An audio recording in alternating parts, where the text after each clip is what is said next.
ನಮಸ್ಕಾರ. ಇವತ್ತಿನ ಕಾರ್ಯಕ್ರಮವನ್ನು ಸನ್ಮಾನ್ಯ GV ಚಂದ್ರಶೇಖರ್ ಅವರು ಅವರ ತೀರ್ಥರೂಪರಾದ GS ವಿಶ್ವೇಶ್ವರ ಅವರ ಹೆಸರಿನಲ್ಲಿ ಪ್ರಾಯೋಜನೆ ಮಾಡಿದ್ದಾರೆ.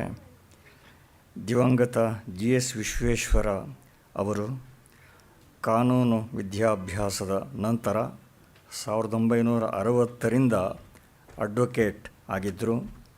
1964ರಲ್ಲಿ ನ್ಯಾಯಾಧೀಶರಾಗಿ ನಿಯುಕ್ತರಾಗಿದ್ದರು. ಸುಮಾರು 11 ವರ್ಷ ಆ ಪದವಿಯಲ್ಲಿ ಇದ್ದು ಆಮೇಲೆ ರಾಜೀನಾಮೆ ಇತ್ತು ಸ್ವಂತ ಪ್ರಾಕ್ಟೀಸ್ ಆರಂಭ ಮಾಡಿದ್ರು. ಅಲ್ಪಕಾಲದಲ್ಲಿ ಸೀನಿಯರ್ ಅಡ್ವೊಕೇಟ್ ಅಂತ 2003ರಲ್ಲಿ ಮನ್ನಣೆ ಪಡೆದರು. ಅವರು ಕೇವಲ ಕಾನೂನು ಶಾಸ್ತ್ರದಲ್ಲಿ ಮಾತ್ರವಲ್ಲದೆ ಸಾಹಿತ್ಯ, ಸಂಸ್ಕೃತ, ಹಿಂದಿ, ಆಯುರ್ವೇದ, ವೇದಾಂತ ಮೊದಲಾದ ಹಲವಾರು ವಿಷಯಗಳಲ್ಲಿ ಆಸಕ್ತರಾಗಿದ್ದರು ಮತ್ತು ಅವರು ವಕೀಲರಾಗಿ ಆ ವೃತ್ತಿಗೆ ತುಂಬ ಪ್ರತಿಷ್ಠೆಯನ್ನು ಅವರು ತಂದುಕೊಟ್ಟರು. ಅವರು ಈಗ 4 ವರ್ಷ ಹಿಂದೆ ತೀರಿಕೊಂಡರು. ಅವರ ಹೆಸರಿನಲ್ಲಿ ಕಳೆದ 3 ವರ್ಷಗಳಿಂದ ಇಲ್ಲಿ ಈ ವಾರ್ಷಿಕ ಕಾರ್ಯಕ್ರಮವನ್ನು ಮಾಡ್ತಾ ಬಂದಿದ್ದೇವೆ. ಇವತ್ತು ಈ ಸ್ಮಾರಕೋಪನ್ಯಾಸವನ್ನು ನೀಡೋದಕ್ಕೆ ನಾಡೋಜ ಡಾಕ್ಟರ್ ನ್ಯಾಯಮೂರ್ತಿ VS ಮಳಿಮಠ ಅವರು ಆಗಮಿಸಿದ್ದಾರೆ. ನ್ಯಾಯಾಂಗ ಕ್ಷೇತ್ರದಲ್ಲಿ ಮಾತ್ರವಲ್ಲದೆ ಸಾರ್ವಜನಿಕ ಕ್ಷೇತ್ರದಲ್ಲಿಯೂ ರಾಷ್ಟ್ರಮಟ್ಟದಲ್ಲಿ ಗಣ್ಯತೆ ಪಡೆದಿದ್ದಾರೆ. ಕರ್ನಾಟಕ ಮತ್ತು ಕೇರಳ ಉಚ್ಚ ನ್ಯಾಯಾಲಯಗಳ ಮುಖ್ಯ ನ್ಯಾಯಾಧೀಶ ಪದವಿಗಳನ್ನು ಅಲಂಕರಿಸಿದ ನಂತರ ಕೇಂದ್ರದ ಸೆಂಟ್ರಲ್ ಅಡ್ಮಿನಿಸ್ಟ್ರೇಟಿವ್ ಟ್ರೈಬ್ಯುನಲ್ ಅಧ್ಯಕ್ಷರಾಗಿ, ರಾಷ್ಟ್ರೀಯ ಮಾನವ ಹಕ್ಕು ಆಯೋಗದ ಸದಸ್ಯರಾಗಿ, ಅಪರಾಧ ಸಂಬಂಧಿತ ಕ್ರಿಮಿನಲ್ ಜಸ್ಟಿಸ್ ಕಾಯ್ದೆ ಸುಧಾರಣಾ ಸಮಿತಿಯ ಅಧ್ಯಕ್ಷರಾಗಿ ಗಣನೀಯ ಸೇವೆ ಸಲ್ಲಿಸಿದ್ದಾರೆ. 6 ವರ್ಷ ಕಾಲ ಕರ್ನಾಟಕ ಲಾ ಕಮಿಷನ್ ಅಧ್ಯಕ್ಷರಾಗಿದ್ದು ಮೌಲಿಕ ವರದಿಗಳನ್ನು ನೀಡಿದ್ದಾರೆ. ಅಂತಾರಾಷ್ಟ್ರೀಯ ದ್ರವಿಡ ಭಾಷಾಧ್ಯಯನ ಸಂಸ್ಥಾನದ ಅಧ್ಯಕ್ಷರಾಗಿ, ದಕ್ಷಿಣ ಭಾರತ ಹಿಂದಿ ಪ್ರಚಾರ ಸಭೆಯ ಅಧ್ಯಕ್ಷರಾಗಿ, ಹೀಗೆ ಹಲವು ನ್ಯಾಯಾಂಗೇತರ ಜನಹಿತೋದ್ದೇಶ ಸಂಘಟನೆಗಳಿಗೂ ಇವರ ಸೇವೆ ಸಂದಿದೆ. ರವೀಂದ್ರನಾಥ ಠಾಕೂರ್ ಸ್ಥಾಪಿತ ವಿಶ್ವಭಾರತಿ ವಿಶ್ವವಿದ್ಯಾಲಯದ ಎಮೆರಿಟಸ್ ಪ್ರಾಧ್ಯಾಪಕರಾಗಿ ಮನ್ನಣೆ ಪಡೆದಿದ್ದಾರೆ.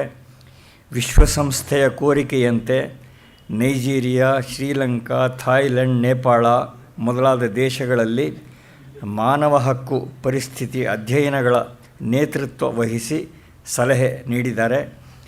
ನ್ಯಾಯಾಲಯಗಳಲ್ಲಿ ವಿಳಂಬಕ್ಕೀಡಾದ ಪ್ರಕರಣಗಳ ಪ್ರಮಾಣವನ್ನು ಕಡಿಮೆ ಮಾಡುವ ಹಾಗೂ ಇಂತಹ ಇತರ ಸುಧಾರಣೆಗಳಿಗೆ ಇವರ ಅಧ್ಯಕ್ಷತೆಯ ಸಮಿತಿಗಳು ಉಪಯುಕ್ತ ಸಲಹೆಗಳನ್ನು ನೀಡಿವೆ. ಮಾನವ ಹಕ್ಕು ಮತ್ತು ಬಾಧ್ಯತೆಗಳಿಗೆ ಸಂಬಂಧಿಸಿದ ಶಿಕ್ಷಣಕ್ಕಾಗಿ ಪಾಠ್ಯಕ್ರಮಗಳನ್ನು ಯೂನಿವರ್ಸಿಟಿ ಗ್ರ್ಯಾಂಟ್ಸ್ ಕಮಿಷನ್ ಕೋರಿಕೆಯಂತೆ ಸಿದ್ಧಪಡಿಸಿ ಕೊಟ್ಟಿದ್ದಾರೆ. ತಮ್ಮ ಬಹುಮುಖ ಸೇವೆಗಾಗಿ ನ್ಯಾಯಮೂರ್ತಿ VS ಮಳಿಮಠ ಅವರು ರಾಷ್ಟ್ರಾಧ್ಯಕ್ಷರಿಂದ ವಿಶೇಷ ಪ್ರಶಸ್ತಿ, ಕರ್ನಾಟಕ ವಿಶ್ವವಿದ್ಯಾಲಯದಿಂದ ಡಾಕ್ಟರೇಟ್, ಹಂಪಿ ಕನ್ನಡ ವಿಶ್ವವಿದ್ಯಾಲಯದಿಂದ ನಾಡೋಜ ಪ್ರಶಸ್ತಿ, ಕರ್ನಾಟಕ ಸರ್ಕಾರದ ರಾಜ್ಯೋತ್ಸವ ಪ್ರಶಸ್ತಿ, ಸಾಮಾಜಿಕ ಕಾರ್ಯಕ್ಕಾಗಿ ಬಸವಶ್ರೀ ಪ್ರಶಸ್ತಿ, ಹೀಗೆ ಹಲವಾರು ಉನ್ನತ ಮನ್ನಣೆಗಳಿಗೆ ಪಾತ್ರರಾಗಿದ್ದಾರೆ. ನ್ಯಾಯಮೂರ್ತಿ VS ಮಳಿಮಠ ಅವರಿಗೆ ನಮನಪೂರ್ವಕ ಸ್ವಾಗತ ಕೋರ್ತಾ ಇದ್ದೇನೆ. ಹೌ ಡೆಮೊಕ್ರ್ಯಾಟಿಕ್ ಈಸ್ ಇಂಡಿಯನ್ ಡೆಮೋಕ್ರಸಿ ಅನ್ನುವ ವಿಷಯವನ್ನು ಕುರಿತು ಈ ವರ್ಷದ GS ವಿಶ್ವೇಶ್ವರ ಸ್ಮಾರಕೋಪನ್ಯಾಸವನ್ನು ನ್ಯಾಯಮೂರ್ತಿ ಮಳಿಮಠ ಅವರು ನೀಡೋರಿದ್ದಾರೆ. ಈ ವಿಷಯದ ಸಂಗತತೆಯನ್ನು ಕುರಿತು ಹೆಚ್ಚು ಹೇಳುವ ಅವಶ್ಯಕತೆ ಇಲ್ಲ. ಈಚಿನ ವರ್ಷಗಳಲ್ಲಿ ರಾಜಕೀಯ ಮತ್ತು ಸಾಮಾಜಿಕ ಕ್ಷೇತ್ರಗಳಲ್ಲಿ ಉಂಟಾಗಿರುವ ನಿರಂತರ ಕ್ಷೋಭೆಯ ಹಿನ್ನೆಲೆಯಲ್ಲಿ ಈ ವಿಷಯಕ್ಕೆ ಮಹತ್ವ ಸಲ್ಲುತ್ತೆ. ನ್ಯಾಯಮೂರ್ತಿ ಮಳಿಮಠ ಅವರು ನ್ಯಾಯಾಂಗ ತಜ್ಞರಾಗಿರುವುದು ಅಲ್ಲದೆ ದೀರ್ಘಕಾಲದ ಸಾಮಾಜಿಕ ಜೀವನ ಸ್ಥಿತಿಗತಿಗಳ ನಿಕಟ ಪರಿಚಯವನ್ನೂ ಪಡೆದಿದ್ದಾರೆ. ಹೀಗೆ ಐತಿಹಾಸಿಕ, ತಾತ್ವಿಕ, ವ್ಯಾವಹಾರಿಕ ಈ ಮೂರೂ ನೆಲೆಗಳಲ್ಲಿ ರಾಷ್ಟ್ರದ ಸನ್ನಿವೇಶವನ್ನು ಅಧಿಕಾರಯುತವಾಗಿ ವಿಶ್ಲೇಷಿಸಬಲ್ಲ ಸಾಮರ್ಥ್ಯ ಇರುವವರು. ವಿದೇಶ ವ್ಯವಹಾರಗಳಿಂದ ಹಿಡಿದು ಭ್ರಷ್ಟಾಚಾರದವರೆಗೆ, ಸಂಸದೀಯ ನಡಾವಳಿಯಿಂದ ಹಿಡಿದು ಪರಿಸರ ಸ್ವಾಸ್ಥ್ಯ ರಕ್ಷಣೆಯವರೆಗೆ, ಚುನಾವಣಾ ಸಂಹಿತೆಯಿಂದ ಶಿಕ್ಷಣ ಕ್ಷೇತ್ರದವರೆಗೆ ಯಾವ ಪ್ರಮುಖ ಜೀವನ ಕ್ಷೇತ್ರಗಳು ಈಗ ಗೊಂದಲದಿಂದ ಮುಕ್ತವಾಗಿವೆ ಅಂತ ಹೇಳುವ ಸ್ಥಿತಿ ಇಲ್ಲ. ಈ ಸ್ಥಿತಿಯನ್ನು ಪರಿಶೀಲಿಸುವ ಯಾರಿಗಾದರೂ ನಮ್ಮಲ್ಲಿ ಪ್ರಜಾಪ್ರಭುತ್ವದ ಸತ್ವವಂತಿಕೆ ಎಷ್ಟು ಪ್ರಮಾಣದಲ್ಲಿ ಉಳಿದಿದೆ ಅನ್ನುವ ಮೂಲಭೂತ ಪ್ರಶ್ನೆ ಎದುರಾಗೋದು ಸಹಜ. ತಾತ್ವಿಕ ಕಲ್ಪನೆಗೆ ವ್ಯಾವಹಾರಿಕ ಅನ್ವಯಕ್ಕೆ ನಡುವೆ ದೊಡ್ಡ ಅಂತರ ಏರ್ಪಡೋದು ಈಗ ಎಲ್ಲ ಕಡೆಯ ಬೃಹತ್ ಸಮಸ್ಯೆ. ಉದಾತ್ತವಾದ ಸಂವಿಧಾನಿಕ ತಾತ್ವಿಕತೆಯ ಎಷ್ಟು ಅಂಶ ರಸ್ತೆ ಮೂಲೆಯ ಪೊಲೀಸ್ ಠಾಣೆಗೋ ಕೆಳಹಂತದ ನ್ಯಾಯಾಲಯಗಳಿಗೋ ಹರಿದು ಬರ್ತಾ ಇದೆ ಅನ್ನೋದು ಚಿಂತನಾರ್ಹ. ಇದೇ ರೀತಿಯ ದ್ವೈಧವನ್ನು ಸರ್ಕಾರದ ವಿವಿಧ ತಥಾಕಥಿತ ಅಭ್ಯುದಯ ಯೋಜನೆಗಳಲ್ಲಿಯೂ ಕೂಡ ಕಾಣ್ತೇವೆ. ಈ ಪರಿಸ್ಥಿತಿ ಸುಧಾರಿಸುವ ಸಂಭವ ಇದೆಯೇ? ಇರುವುದಾದಲ್ಲಿ ಅದಕ್ಕೆ ಮಾರ್ಗಗಳು ಏನು? ಇದು ವೈಚಾರಿಕ ಮಟ್ಟದಲ್ಲಿ, ಅಂದರೆ ಪ್ರಕೃತಿ ಸನ್ನಿವೇಶದಿಂದ ಅತೀತವಾಗಿ ಚಿಂತನೀಯವಾಗಿದೆ. ಆಳವಾದ ವಿದ್ವತ್ತಿನ ಜೊತೆಗೆ ವಿಶಾಲ ಜೀವನಾನುಭವವನ್ನು ಪಡೆದಿರುವ ನ್ಯಾಯಮೂರ್ತಿ ಮಳಿಮಠ ಅವರು ಈ ಹಲವು ಅಂಶಗಳ ಮೇಲೆ ಬೆಳಕು ಚೆಲ್ಲಬಲ್ಲರು ಅಂತ ಆಶಿಸಬಹುದಾಗಿದೆ. ಈ ಸಭೆಗೆ ಅನೇಕ ಗಣ್ಯರು ಆಗಮಿಸಿದ್ದಾರೆ. ನ್ಯಾಯಮೂರ್ತಿ KS ಪುಟ್ಟಸ್ವಾಮಿ ಅವರು ಬಂದಿದ್ದಾರೆ. ಹಿರಿಯ ಪತ್ರಕರ್ತ K ಕೃಷ್ಣಪ್ಪ ಅವರು ಆಗಮಿಸಿದ್ದಾರೆ. ಹೀಗೆ ಅನೇಕ ಗಣ್ಯರು ಬಂದಿದ್ದೀರಿ. ಎಲ್ಲರಿಗೂ ಸ್ವಾಗತವನ್ನು ಕೋರ್ತಾ ತಮ್ಮ ಉಪನ್ಯಾಸ ಆರಂಭಿಸಬೇಕು ಅಂತ ನ್ಯಾಯಮೂರ್ತಿ ಮಳಿಮಠ ಅವರು ಪ್ರಾರ್ಥನೆ ಮಾಡುತ್ತೆ.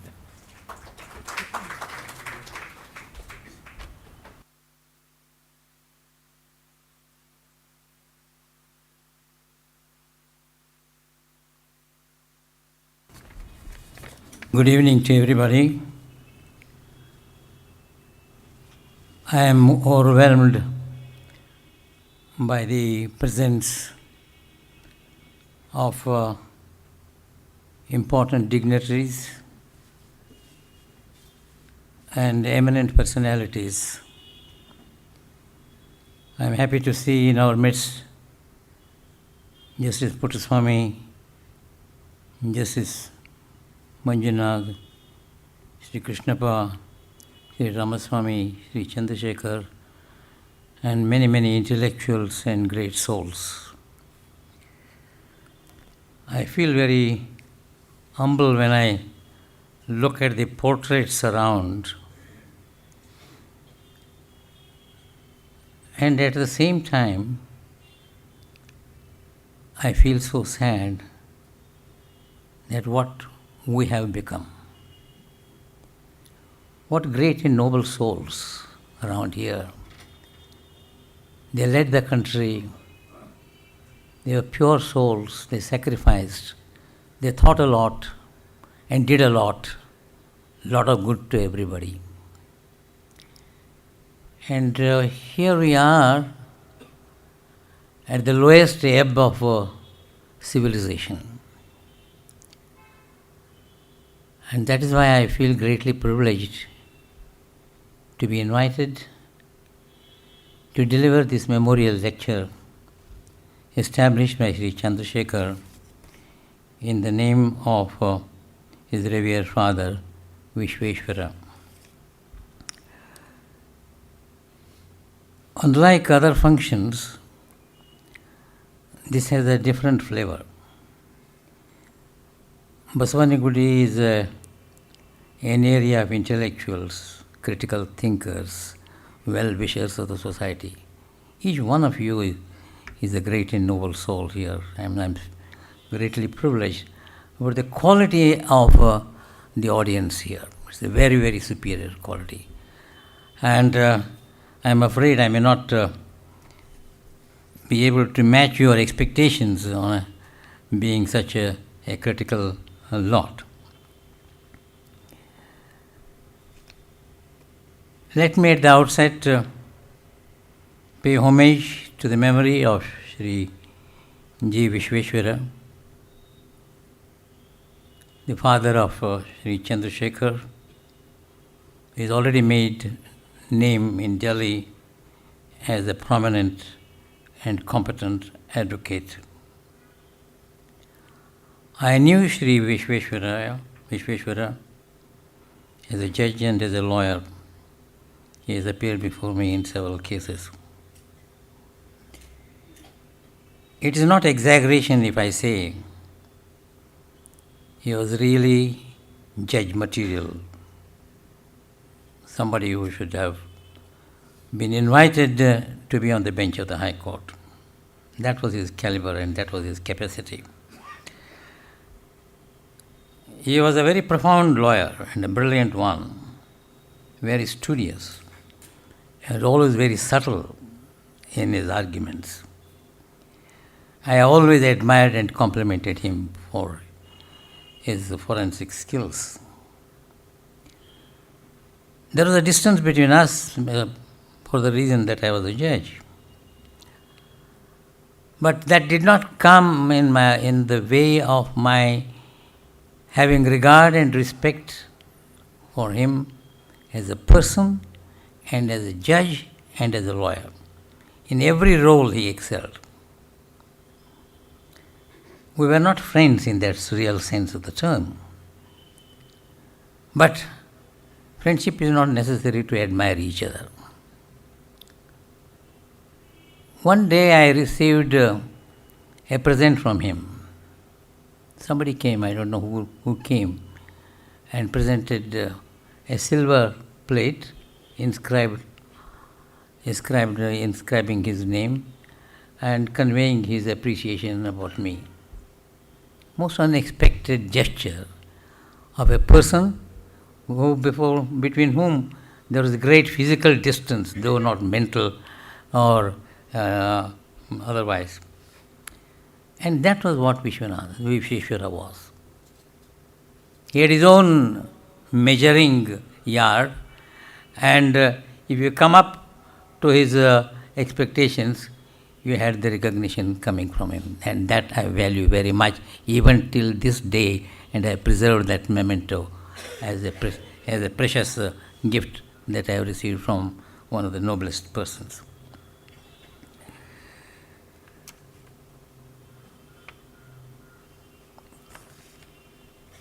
I chose this subject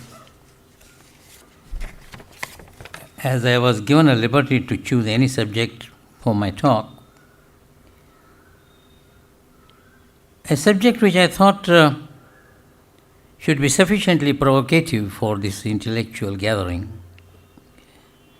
and consistent with the ethos of this great institution founded by Sri D.V. Gundappa,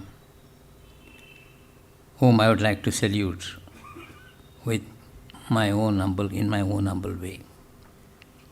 He was a great thinker. And it is that critical thinking atmosphere that he has generated here in this institution. And that you have continued must be a tribute to you all people of Basavangudi area. We don't have intellectuals and critical people thinking about the society and the community and its welfare. We have reached a stage of hopelessness and helplessness in our society. Look at left, look at right, and look at the top, look at the bottom. Every area is filled with pathos, disillusionment, and sorry state of affairs. We have come to a stage where father rapes the daughter, the guru rapes his own shishya, the teacher rapes the student, doctor rapes the patient, judge included in that category tries to rape his own junior. So there is no area which seems to be clean, neat, and proper. And the level to which we have fallen leaves me with a great worry. What's going to happen to the lives of my children, our children, grandchildren and great-grandchildren? What state of society we are living for them? And who is responsible for this? We. And therefore, it is our responsibility to think about where we have gone wrong and what we have gone wrong and what we are required to do. Unfortunately, we are in such a helpless situation in the country. All of us are closing our hands and say, what can we do? Oh, I was worried. Oh, it is happening like that. There is hopeless here, there is hopeless there, everything. And we are not trying to find what to do and what we should do and how we should find an answer to these problems. And that is what worries me, that we are not trying to worry ourselves to find ways and means to rise. We are now at the bottom. And we have let down the founding fathers of our nation, Mahatma Gandhi and those people. They had great expectations. During Gandhiji's time, he instilled in us the values of truth and non-violence. Non-violence is not only in the physical sense, non-hurting. Not to hurt anybody and stand by truth. And these values he inculcated in us when we were in a colonial rule under the British. As a part of his strategy to win freedom, he said, I am not going to use guns and bullets and swords. My weapons are truth and non-violence. He believed in it. He taught them to us. He inculcated these values of truth and non-violence. I remember as a child when the freedom fighters would announce that he is going to make a speech which is seditious in character against the British, which would be an offense.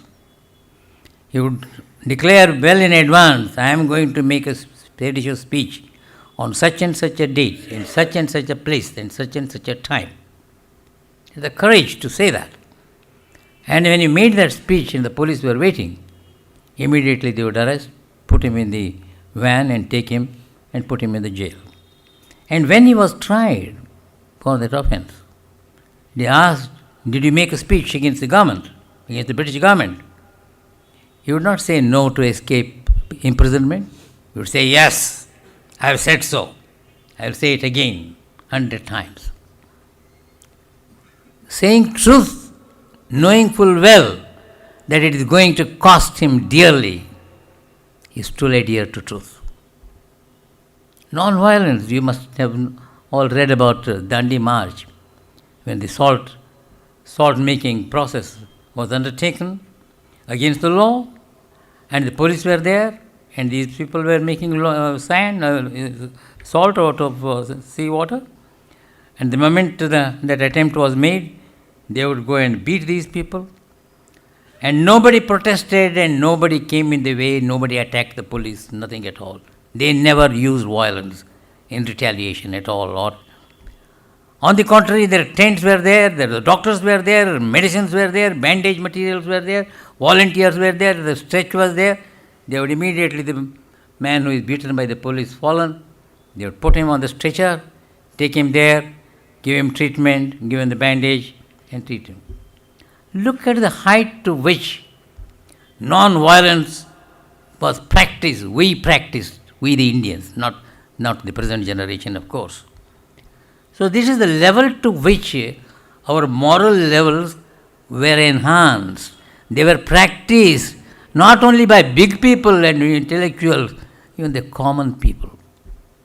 These were the values which were inculcated in us, and with the help of these great values, we were able to gain independence.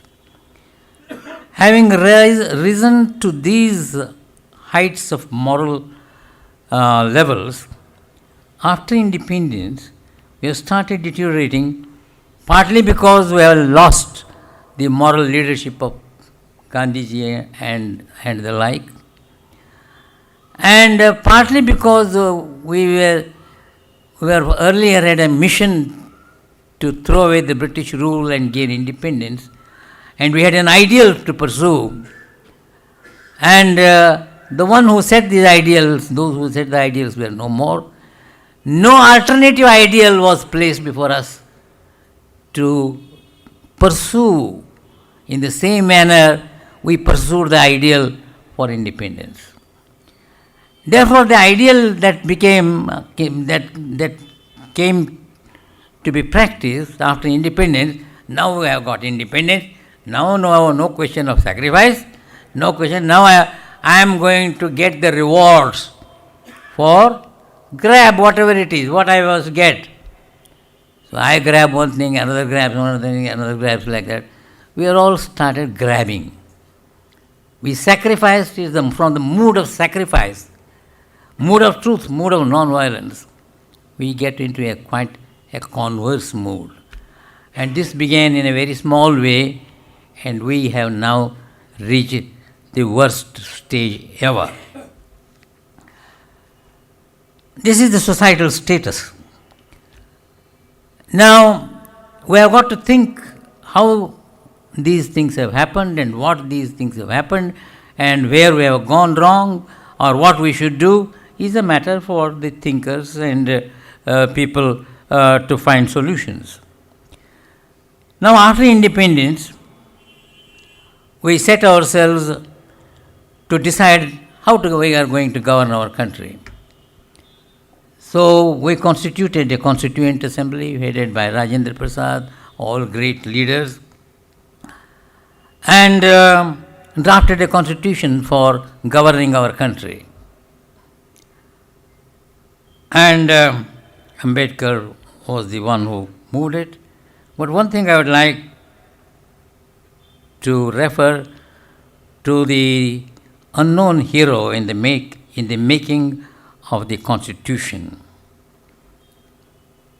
B.N. Rao, from the district of South Canada, a Karnataka citizen, was the key man in studying the constitutions in the world and putting the draft of the constitution.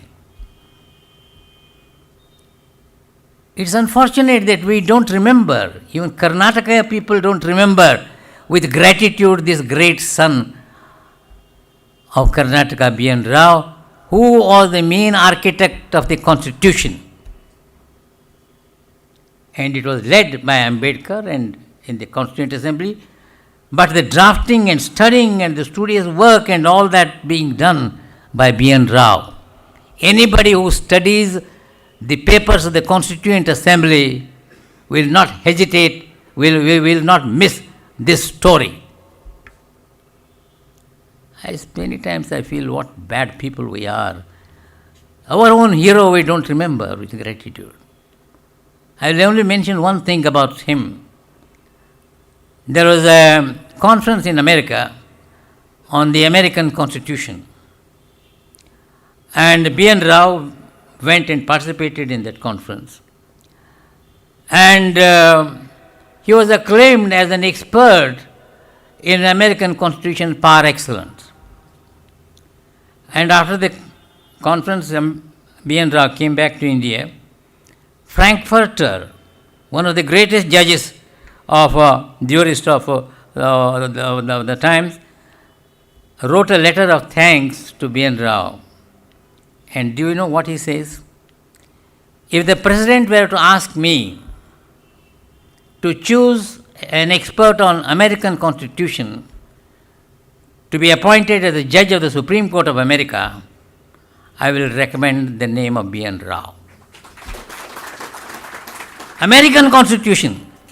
An American Constitution, as an expert on American Constitution, if you want, the best man is B.N. Rao. And this is what Karnataka has produced. This is what our heritage. And I feel sorry that nobody has even told about the present, in the present generation, about the contribution of the great son of Karnataka. That is one aspect of the deteriorating state. We don't remember those great men who have done so much for our country. When the drafters of the Constitution sat together and decided as to what type of government we should have, they decided to have democratic republic as the style of government we should have. There are so many alternatives available, but they said that the democratic form of government should be the form of government for India. Possibly because of our association with Britain and our familiarity with the parliamentary system, and the reasons being Gandhiji, Nehru, and all these great souls were all educated and influenced by the British Parliament and British working. Maybe whatever it is, but they thought that that is the best form of government. And therefore, they selected, though they had the choice of other forms of democracy. Democracy as a principle is one thing where we say it is a government of the people, by the people, for the people. And that is the principle. But the same principle is applied to form different styles of government. And the style of government in Britain is what is known as the Westminster style of government, Westminster form of government. That's not the only form of democracy. There's the French type of a democracy, there's the German type, there is the American type. Basic is the same. Of the people, for the people, by the people, the basic is the same. The basic is the nation does not belong to anybody but the people. People are the sovereign. The nation belongs to the people. And all of us put together can't go and govern ourselves, and therefore we choose our representatives and give them the power, delegate them our power to run the government, and they have to run the government for the good of the people. They go as our representatives. They go to run the administration to take care of the interest of the people. They are not our masters, they are our servants. They are our delegates. And that is the position. Unfortunately, what we look today, we look that we are the slaves and they are the masters. And they behave like one, and we also behave like that. We also look to everything as for everything that we think that they are the people who have to sustain us and give us. Now, when we chose democracy, we chose the principle that of election, and the majority is to rule the country. That party or that section which has the support of the maximum number of people gets the authority to rule over the entire nation, meaning thereby those who are against them also. Those who are in a majority are entitled to rule the entire country and impose their will on the minority. That means out of 100%, 51% people who have the support of 51% of the population can enforce their will over the remaining 49% as well. And that is the form of government we chose. Gandhiji reacted very harshly. He said, I disapprove this form of government. To give a right to 51% of the people to boss over the remaining 49% is the most unpardonable system. He said that government is the best government which has the capacity to do the greatest good, which has the capacity to take care of the greatest number of people. And not only 49% of the people being, 51% of the people ruling for the remaining 49%. Now, there is the inherent problem in the sense, majority rule is anybody who gets 51% of these votes or support of the people gets into the ruling seat. And his will is, that will of the 51% is enforced against the remaining 49% whether they like it or not. So 51% people boss over the remaining 49% as well. That is the intrinsic principle involved in the democracy, in the Westminster type of democracy, which we have operated. Now, let me analyze and show you whether in fact we are ruled by the 51% or not. Now, if you look at the history of India since independence, we find that the average voting in the elections has been about 60%. 40% on an average are not exercising their vote. And in that 60% of the people who vote, those who get 31% get into power. That means 31% of the people are able to impose their will on the remaining 69%. In other words, it is not a majority rule, but it's a minority rule. And we think we are so proud that it is our democracy, but where it is only the minority that really matters. Now, so far as these persons, out of 60%, 31% of the people who has the support of 31 people become the ruling party. Now, when it comes to a parliamentary, in the parliament, when I said this,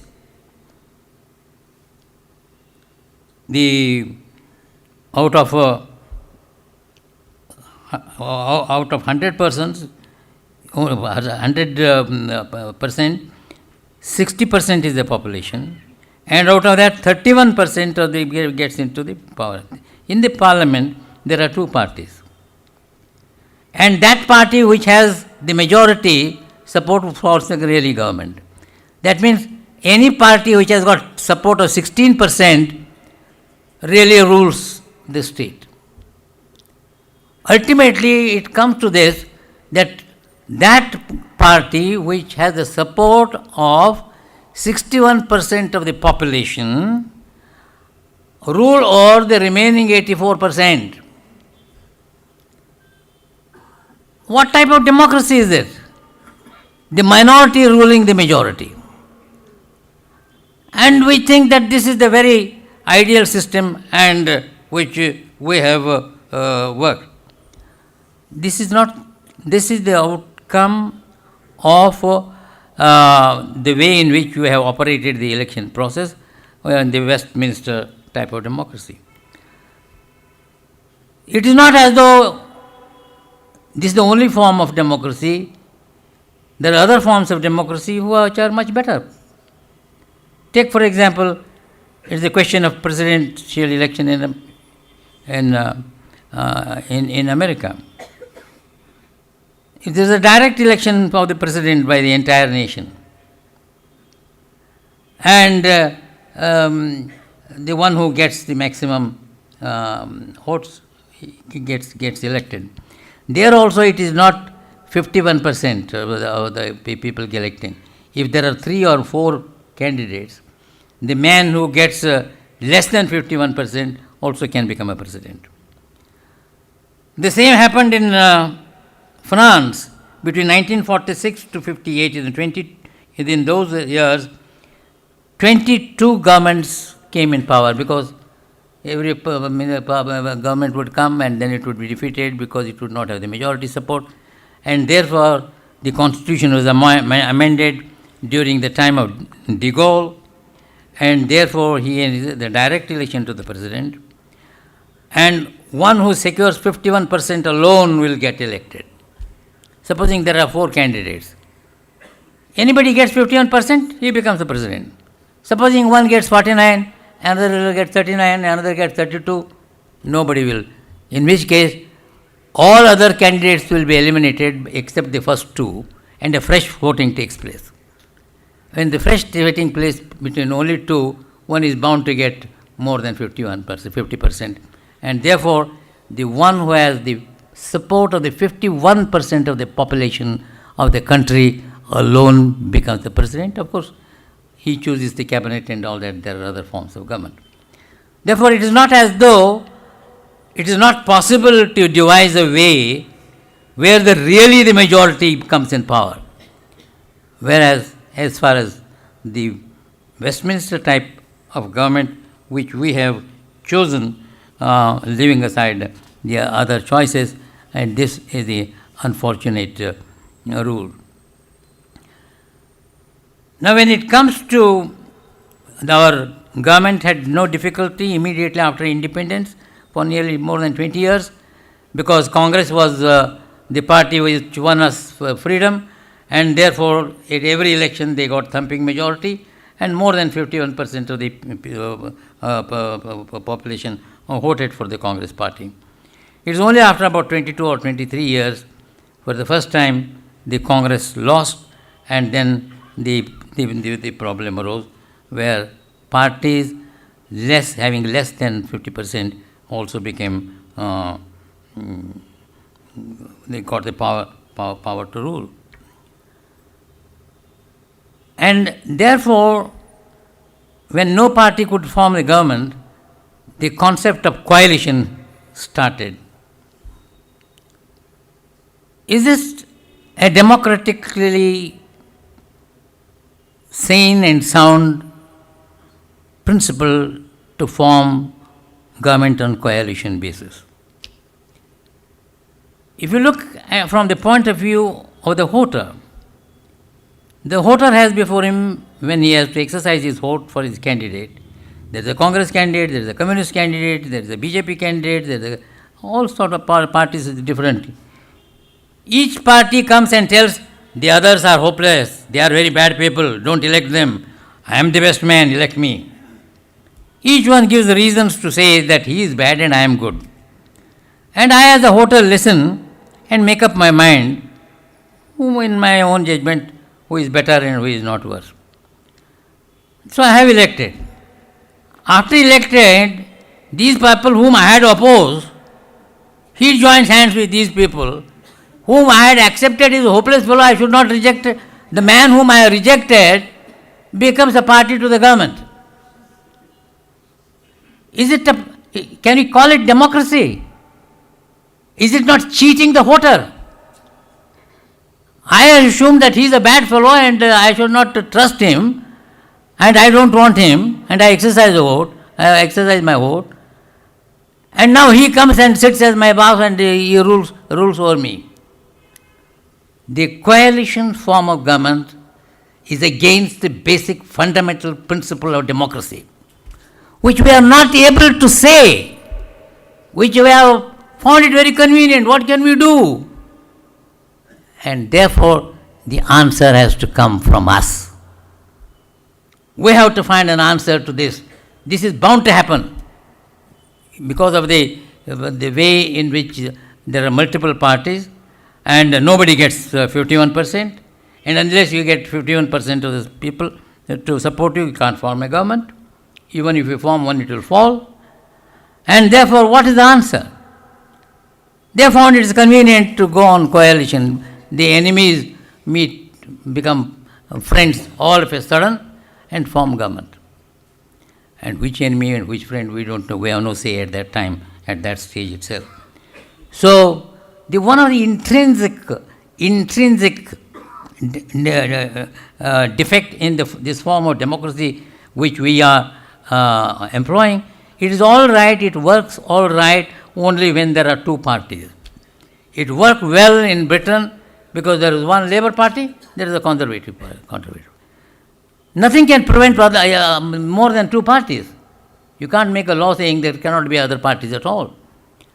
And therefore, it is okay as long as there are only two parties, one will get majority and another will lose, and therefore it's all. But if there are more than one party, this system fails.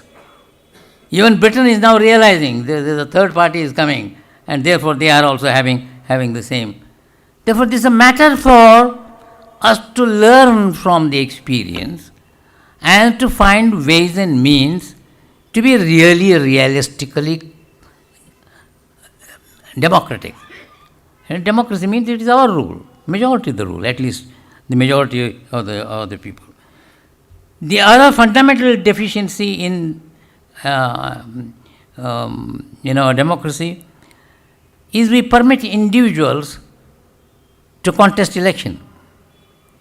He does not belong to any party. He can contest election. In the very nature of things, how can he form a government? The whole purpose of election is to have our representatives to govern the country, and those must have a majority.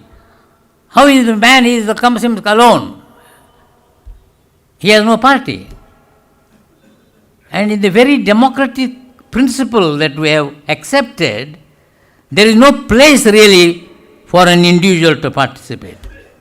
But we have allowed them to participate, and they also sometimes play the game. They can either go this side, go that side, and do whatever you can. And by electing an independent man, we have given him all the power to do whatever he likes. We have alienated all our powers.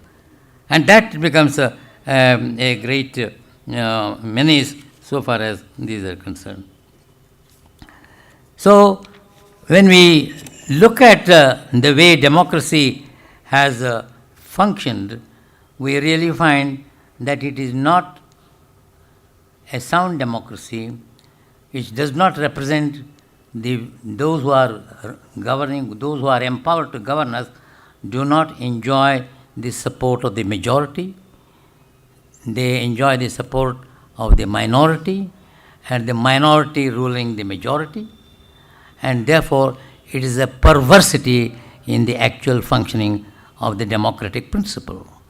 The democratic principle is the majority. That means at least you should have 51% of the people who have the right to rule over the entire country.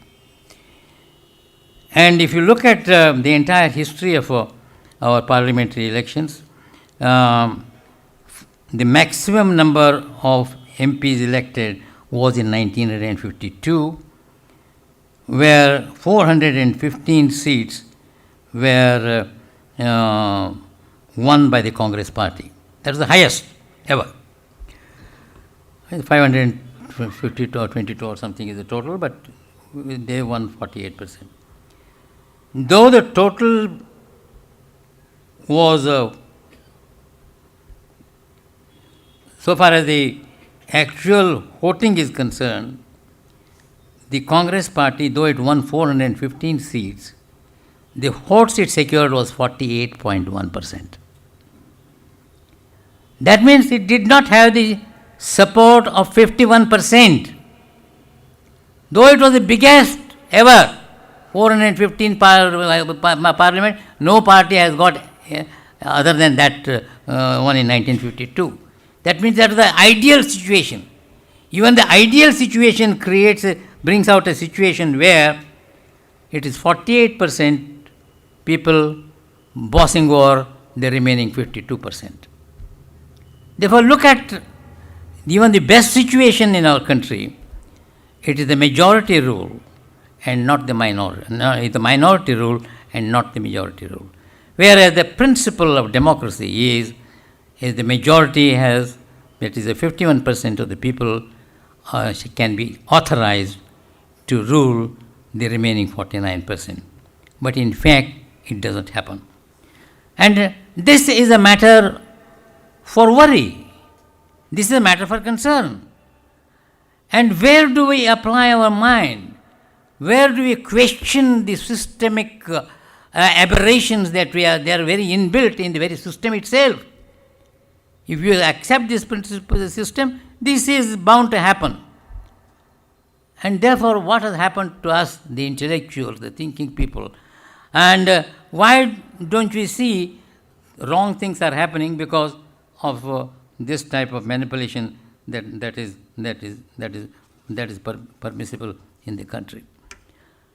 Now, from the numerical point of view, I have demonstrated that the Westminster type of democracy, what are the weaknesses in that system, and that it is really not democratic. Forget that from the numerical point of view. From the qualitative point of view, if we examine, you will know whether we are really ruled in the manner which is expected. It has to be to take the interest of the people. Firstly,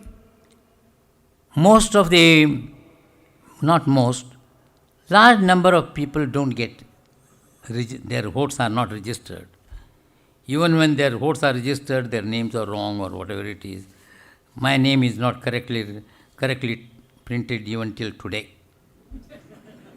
Every time I make the correction, give them everything, and some changes are made, and ultimately we are at the discretion of the polling man to recognize me as a voter or not. We are left with that. So one problem is not perfect registration of all the voters. Big section of the voters do not find their name in the voters list. And that is one.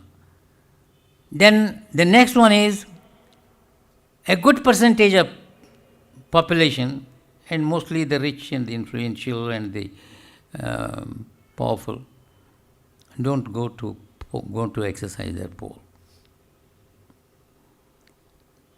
And those who are sure to go and exercise their votes are the captive votes who are in the slums and illiterate people. We educated and thinking people, we remain without exercising. The man who does not know how to think and what is the difference between this man and that man, what should I do, he is the sure man going to. It is his representative that rules us, not your or mine. And so the problem is, these are problems which we have got to find solutions. So I have chosen to talk to you on this subject because you are a thinking lot, you are an intelligent lot. And we have all got to find answers to the problem. I am only highlighting the problems that call for attention. And we must all exercise our mind to find solutions. You may find one solution, he may find a solution. We must all discuss and find among all the possible solutions which is the best solution, because the type of democracy which we are operating has all these fallacies, all these problems inbuilt in them, and therefore the wrong people get elected because of all these problems. Now, intellectual thinking people who can decide who is the right candidate, who is the bad candidate, they don't go to exercise vote. And therefore we have got to think of ways and means to ensure that everyone votes. One may say, keep the voting for more hours so that people will come. Another may say, have it for more days than one. Another may say, you have a postal ballot also, make it more easy, start it well in advance.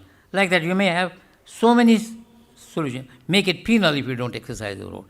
Make it a disqualification for holding certain posts if you don't exercise your vote. There are so many alternatives which we can think. But you must think and find a solution to it, to ensure that everyone votes in a democracy.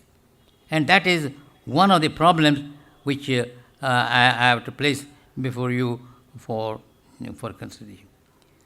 The other obvious problem which you see, all sorts of rotten people getting elected. People who are known for all sorts of misdeeds, morally and corruption and all sorts of things, are the best candidates who have the best chance of getting elected. And good people like you don't want to get elected. You don't want to exercise vote. So we have got, look at the time of the freedom struggle. Who were there in the leaders of the freedom struggle? Not these corrupt, bad people. The best people in the country, the leaders of the society, were in the lead for the fight for freedom.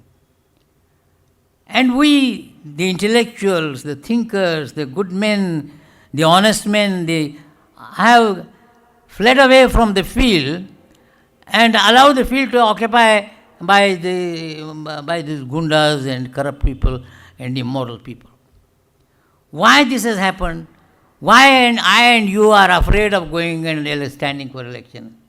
Why is it we are not tempted to go and become a candidate? What is required to be made? What changes are required to be made to ensure that the good persons do not hesitate to offer themselves as candidates?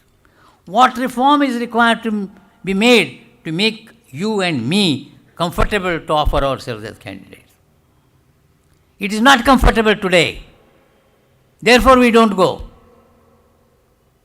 Therefore, a change has to be brought about where we are very eager, we are happy, and you are knowledgeable persons, honest people, the interest of the nation is in your heart, and if the government is in the hands of such people, we don't have these problems that we face every day in the country. And therefore, we have to think of ways and means of providing a system in which the best men, good men, find it comfortable to offer themselves as candidates. Now, in the present process of democracy, we have elected people. What do these people do? They go there, firstly they don't attend. You see, our Rajya Sabha members, all Sachin Tendulkar and all that, were all heroics. We may be all great people, but you don't. The whole idea of having these people in the Rajya Sabha is they bring about mature consideration from different walks of life. A sportsman gives his side, a musician gives his side. Therefore, they have the viewpoints of people from all cross sections of society. That's the reason we have the House of Elders. And the House of Elders do not have elders. Most of them are not elders at all, actually, by sake of it. And if they can't contribute by their participation in the debates, is it just for the sake of name that we should be having there? Is it not farcical that these people don't open their mouth? So what is necessary to devise a method by which elected members do participate, elected parties do attend. They are not doing it, they are not participating, and nothing happens to them. The system continues. Am I comfortable with this system? Do I have the thinking and experience and expertise of the good people to be bestowed on the decision-making process? No. The decision is made by whom? Decision is made by those who do not understand anything. And we people who are understanding everything, we are capable, we are not there. And those who are there, what are measures? It's not as though measures cannot be taken. Measures can be taken. Therefore, that's another problem in the democracy, present democracy, is that you can get away without attending for substantial period. You can get away without opening your mouth. We have elected them to go and speak for us, champion our cause, solve our problems. Have we gone and asked any one of your MP whom you have voted what you have done for us? Neither we ask nor do they tell us. And therefore this works. This is the type of government works in our country. And what happens, you know what it is. Bengaluru is not even swept. You don't get water, you don't get electricity, even the basic things. And the law and order problem, nobody is safe. Anybody snatches your purse, anybody snatches your Mangalasutra, nothing happens. And therefore we have a democracy in form but not functional in substance. It looks like a democracy, but in substance it is hollow. And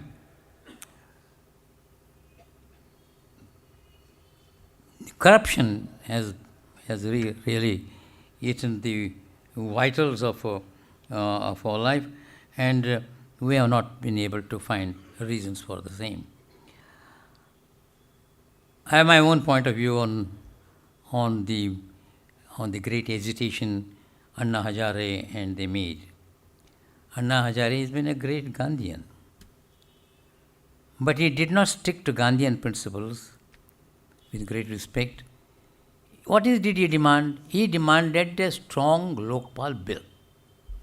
You make a bill, I'll stop my fasting and I'm happy. He wants a strong Lokpal bill. Strong, very, very strong. Nobody... and the moment this bill is made, does a strong anti-corruption bill with all the powers to hang everybody, does it solve the problem? It doesn't solve the problem at all. That's because the giver is the person who tempts the taker. He is the one, and all this corruption, anti-corruption law is against the receiver. You punish the receiver, but you don't punish the giver. It is the morality of the giver that is the root cause of all corruption. If I don't give, what can happen? There won't be corruption at all. And why do I give corruption? Why do I give money? I want to give money to get an unfair advantage. And something which I would not get legitimately, I want to get it. I don't get admission according to my marks, and therefore I do this. I don't get a job on my merit, and therefore I do this. Therefore, ultimately, it is the giver for achieving an improper or a bad motive is what really points.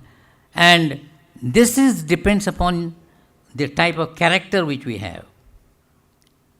And it is the character building that seems to be the essence of the matter. I have criticized the action taken in regard to Nirbhaya incident and that rape of Nirbhaya. Immediately, a commission was appointed with Justice Verma. Within 30 days, he gave a report.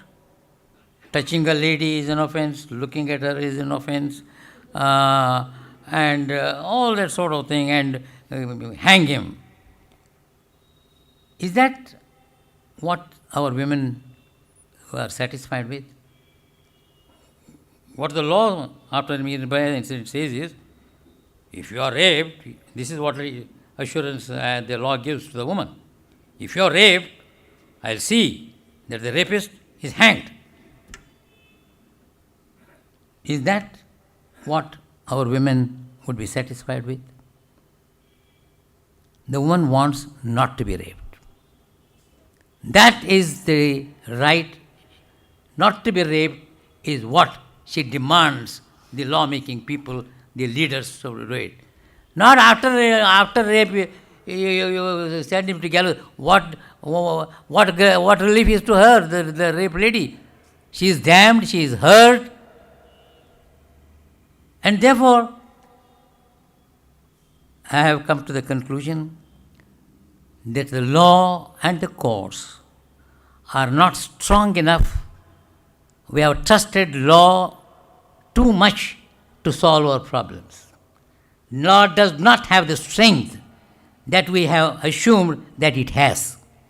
I am a lawman, I am a lawmaker, and I enjoyed all the branches of law.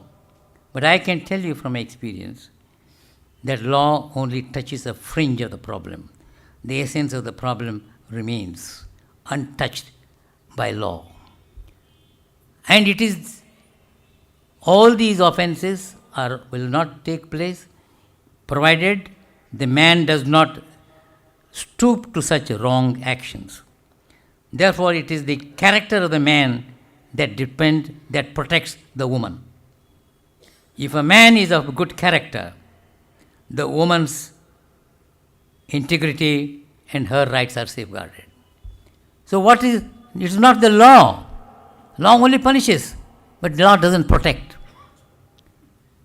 The theory that because of this deterrent value people don't commit it has been shattered. Murder is an offense for which death sentence has been there. Right from the beginning, death sentence is there so far as certain crimes are concerned. Have murder stopped? They continue. Therefore, it is clear that the law does not have the strength to prevent. It has only the strength to punish the wrongdoer.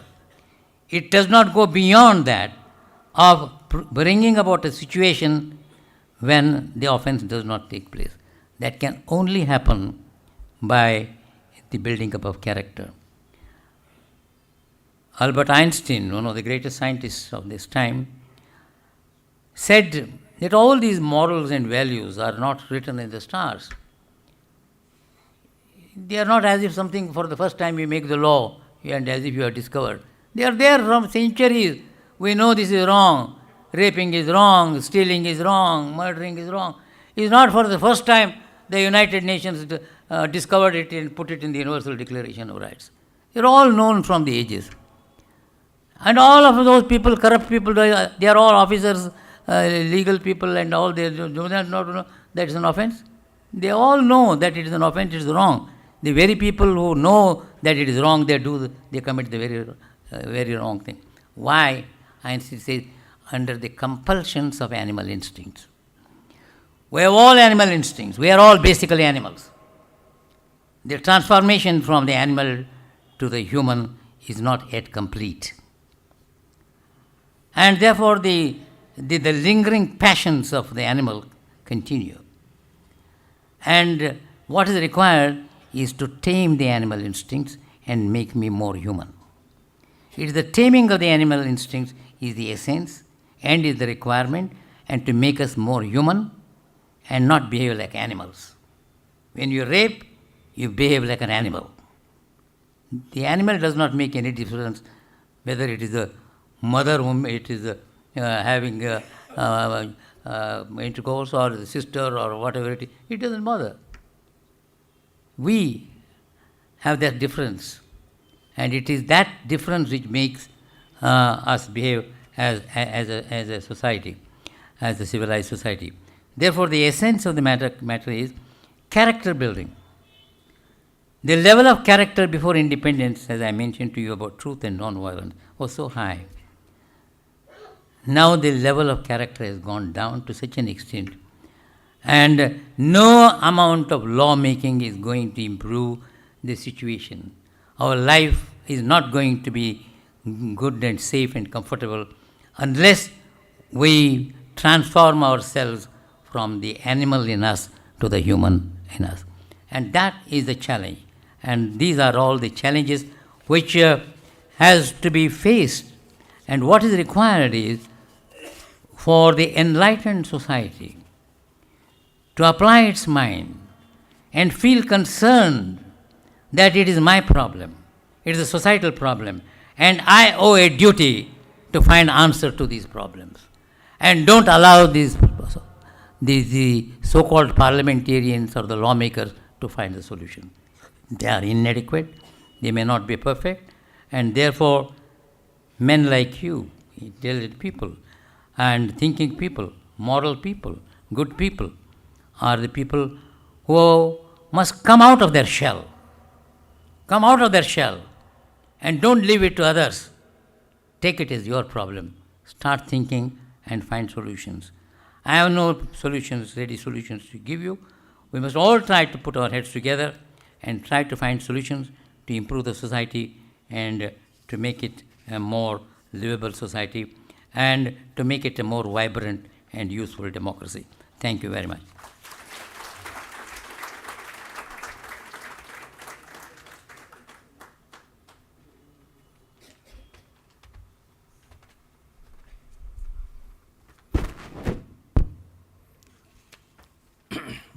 ಮುಂದಿನ ಕಾರ್ಯಕ್ರಮ 13ನೇ ತಾರೀಕು ಬುಧವಾರ ಶ್ರೀ ಶ್ರೀನಿವಾಸಯ್ಯ ಗಾಂಧಿವಾದಿಗಳು ಅವರು ಯುವಕರಿಗೆ ಗಾಂಧಿಯ ಅವಶ್ಯಕತೆ ಅನ್ನುವ ವಿಷಯ ಕುರಿತು ಉಪನ್ಯಾಸ ಮಾಡೋರಿದ್ದಾರೆ.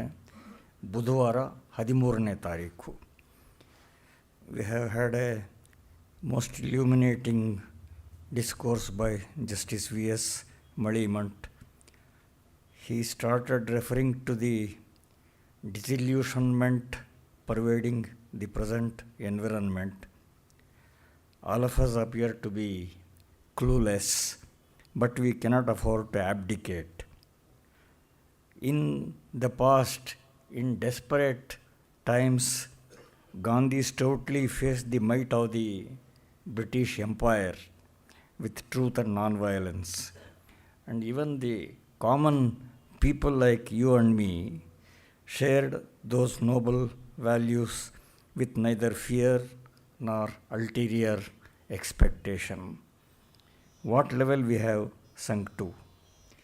Justice Malimath expressed sadness that we have forgotten even pioneers like Bengaluru Narasimharaja, a distinguished son of Karnataka. Sovereignty of the people formed the basis of the democratic form of governance. It's a pity that that basis itself has become greatly eroded. And there is also a basic problem with the Westminster model as we have adopted it.